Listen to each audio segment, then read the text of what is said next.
உலகெங்கும் வாழும் மாதா தொலைக்காட்சி நேயர்களுக்கு வணக்கம். இன்றைய நிகழ்ச்சியில நம்ம பார்க்க போறது மதுபானத்தால் ஏற்படும் தீமைகள்.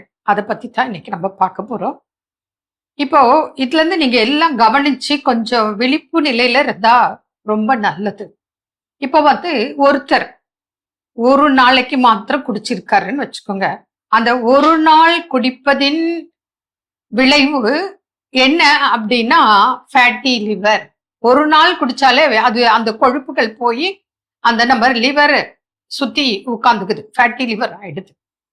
அந்த ஒரு நாளைக்கு குடிச்சதற்காக நம்ம 2 months ட்ரீட்மெண்ட் எடுத்தாதான் அந்த ஃபேட்டி லிவர் சரியாகும். ஒரு நாளைக்கே நம்ம லிவர் இப்படின்னா அப்ப டெய்லி, அப்புறம் வருடம் முழுவதும், அப்புறம் பல வருடங்கள் அப்படின்னு கணக்கு எடுத்துக்கோங்க. அடுத்தது அளவு இருக்கு. அதுல எத்தனை % ஆல்கஹால் இருக்கு, அது வேற கணக்கு இருக்கு. இதுல ஏகப்பட்ட வெரைட்டிஸ் இருக்குல்ல, ஒயின், பீரு, ரம்மு, இப்படி ஏகப்பட்ட ஐட்டம்ஸ். இதுல எல்லாம் எவ்வளவு இருக்கு % ஆல்கஹால் அப்படிங்கறதும் இருக்கு. மேலை நாட்டுல குளிர் பனியில இருக்காங்க, அவங்க உடல் வார்ம் அப் பண்றதுக்காக ஒரு 30 ml சாப்பிடுவாங்க, லிமிட்டா தான் சாப்பிடுவாங்க. அப்புறம் போய் அவங்க வேலையை பார்ப்பாங்க, தூங்குவாங்க. அது வார்ம் அப்காக. அதை நம்ம பார்த்துட்டு என்ன வேணா குடிக்கிறது, கிடைச்சா போச்சு, ஃபங்க்ஷன் உடனே ட்ரீட்டு, அப்புறம் நல்லது கெட்டது எல்லாத்துக்கும் குடிக்கணும். அப்புறம் டெய்லி குடிக்கிறது. எப்படி எனக்கு இன்னைக்கெல்லாம் நான் ஹார்ட் ஒர்க் பண்ணேன், பாடி பெயின், நான் குடிக்கிறேன். இது ஒரு கதை. எல்லாரும் வேலை பார்க்கலையா? இதுக்கு போட்டி.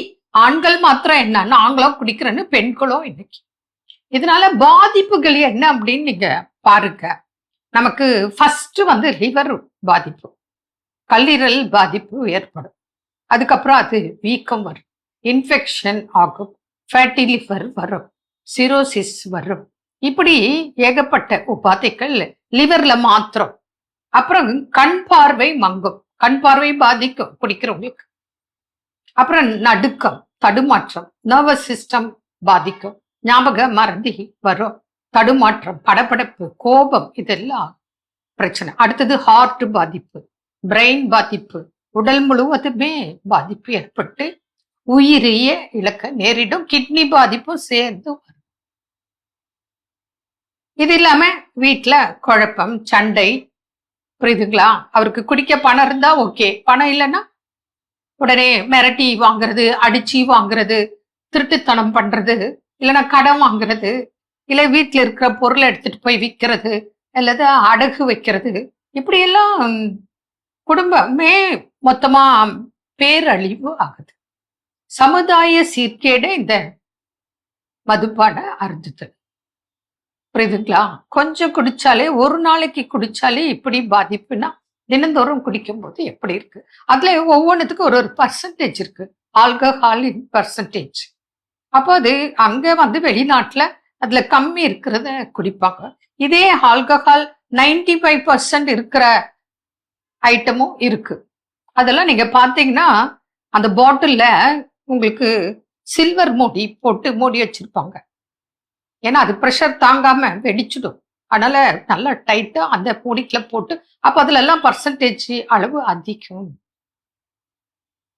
அதனால இன்னைக்கு நம்ம என்ன பண்றோம், சின்ன வயசுல இருந்து தெரியாத தனமாக குடிச்சு, அதே போல கூல் ட்ரிங்க்ஸ்ல எல்லாம் மிக்ஸ் பண்ணி பழகி ஃப்ரெண்ட்ஸுக்கெல்லாம் கொடுத்து, நான் மாத்திரம் கெட்டுறது இல்லை, நான் மாத்திரம் குடிச்சு போறது இல்லை, ஃப்ரெண்ட்ஸுக்கெல்லாம் சொல்லி வாங்கி கொடுத்து, இதுல வேற வீரம் பேசுறது, ஏய் மச்சா நீ குடிச்சாதான்டா நீ ஆண் மகன், இதெல்லாம் சும்மா ஜாலியா தமாஷா. உங்களுக்கு புகைப்பிடிக்கிற பழக்கமும் அப்படித்தான், மதுபான வகைகள், போதைப் பொருட்கள் பழக்கத்துக்கெல்லாம் இப்படித்தான் அடிமையாகிறது. இதுல வேற போட்டி, பெண்களும். இதனால இவ்வளோ பாதிப்புகள் வருது. இதுல முக்கியமா நம்ம இன்னைக்கு எடுத்துக்கொள்ள போவது இந்த கல்லீரல் பாதிப்பு. இது பாதிச்சுச்சுன்னா உங்களால ஒன்றும் பண்ண முடியாது. சரி, அது அதோட நிக்குமா? இதுல நம்ம பார்த்தோம்னா கூட நான்வெஜ் வேற நிறைய சாப்பிடுவோம், கண்ட்ரோல் இல்லாம சாப்பிடுவோம். உப்பு, காரம், புளி, எண்ணெய் எல்லாமே சேர்த்து நல்லா சாப்பிடும்போது லிவர் என்ன பண்ணும், புரியுதுங்களா? அப்பதான் அப்படியே ஸ்டெப்பா பாதிப்பு ஏற்பட்டு முழுமையா பாதிப்பு அடைகிற நிலைமைக்கு வந்துடும். அப்போ நீங்க ஒரு அறுவை சிகிச்சை செய்து, ஆனா இதுல ஒரு என்ன அப்படின்னா, நம்ம கல்லீரலோட சிறப்பு அது ஏகப்பட்ட வேலைக்குல செய்து.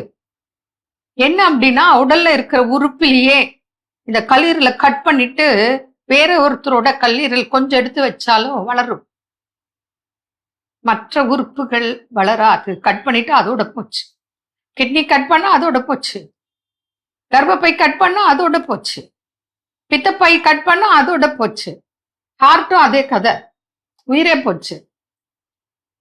ஆனா இது அப்படி அல்ல.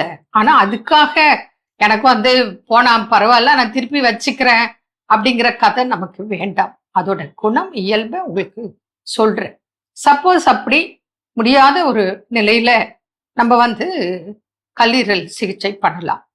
ஒரு யாருது மேட்ச் ஆகுது, அதுக்கு நிறைய டெஸ்ட் இருக்கு. அந்த ப்ரொசீஜர்லாம் பார்த்து அதுக்கப்புறம் மேட்ச் ஆகிறத எடுத்து வச்சு, இதுக்கு கிட்டத்தட்ட 50 லட்சத்துல இருந்து அதுக்கு மேல எத்தனையோ லட்சங்கள் ஆகும்.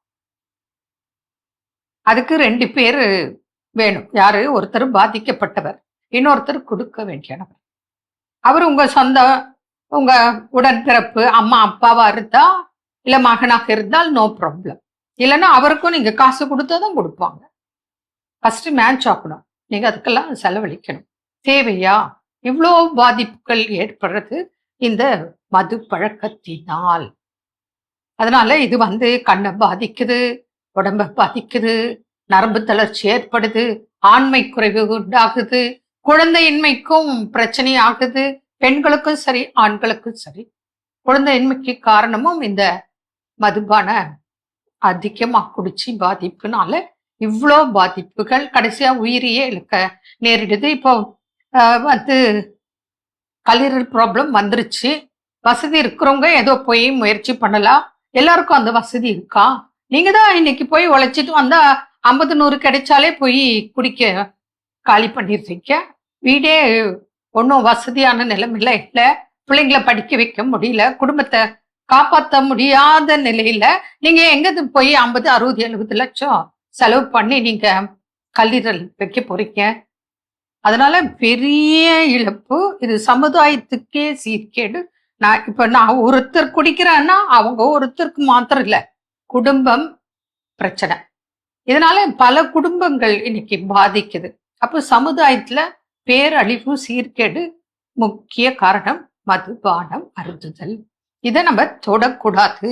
ஒரு நாளைக்கு சாப்பிட்டாலே ஃபேட்டி லிவர் வருதுன்னா அப்போ இதை நம்ம சிந்திச்சு கண்டிப்பா தொடாமல் இருக்க முயற்சி பண்ணுங்க. அதுதான் நல்லது.